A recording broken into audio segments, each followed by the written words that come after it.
रब्बी हंगामातील पीक विमा भरण्याची शेवटची तारीख ही 15 डिसेंबर 2024 इतकी आहे। शेतकरी 1 रुपयामध्ये आपल्या पिकाचा विमा काढू शकता। आजच्या या व्हिडिओमधून आपण मोबाईलवरती पीक विमा नेमका कसा भरायचा याची सविस्तर माहिती जाणून घेणार आहोत। नमस्कार, मी सलमान शेख आणि आपण पाहताय एबीपी माझा।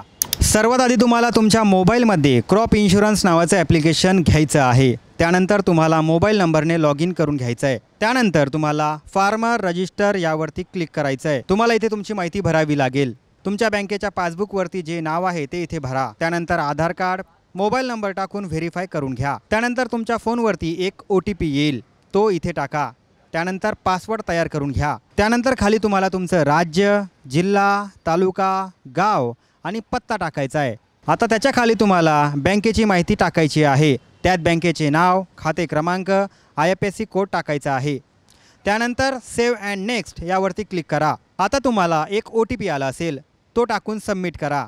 त्यानंतर आता तुमच्यासमोर ॲपची होम स्क्रीन आली असेल। खाली तुम्हाला PMFBY इन्शुरन्स असं पर्याय आला असेल, त्यावर क्लिक करा। त्यानंतर राज्य निवडा, सीझन निवडा। सध्या रब्बी हंगाम सुरू आहे, त्यामुळे आपण रब्बी सिलेक्ट करू। त्यानंतर तुम्हाला स्कीममध्ये PMFBY हे निवडायचं आहे आणि खाली वर्ष सिलेक्ट करायचं आहे। त्यानंतर सबमिट आणि नेक्स्टवरती क्लिक करा। त्यानंतर तुम्हाला तुमच्या आधारशी लिंक असलेले खाते क्रमांक दिसतील। त्यातून फक्त जो खाते नंबर आपण आधी टाकले आहे तोच निवडायचा आहे, किंवा तुम्ही येथे नवीन खाते देखील जोडू शकता। त्यानंतर सेव्ह करा। पुढे तुम्हाला क्रॉप लोकेशनची माहिती भरायची आहे। त्यात तुम्हाला तालुका, महसूल मंडळ आणि गाव निवडायचं आहे। त्यानंतर क्रॉप डिटेल्समध्ये तुम्हाला पिकाची माहिती द्यायची आहे। मिक्स आहे की इंडिव्हिज्युअल, आपण सध्याला इंडिव्हिज्युअलवरती क्लिक करू। त्यानंतर तारीख, जिल्हा, जमिनीचा तपशील टाका। त्यानंतर गट क्रमांक, खाते क्रमांक भरा। त्यानंतर प्रोसीडवरती क्लिक करा।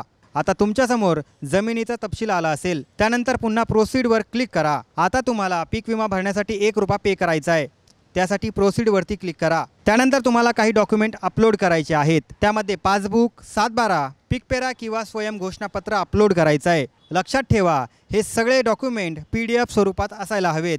त्यानंतर सबमिटवरती क्लिक करा। त्यानंतर प्रोसीड फॉर पेमेंट यावरती क्लिक करा। यात तुम्ही नेट बँकिंग, कार्ड किंवा QR कोडने देखील पेमेंट करू शकता।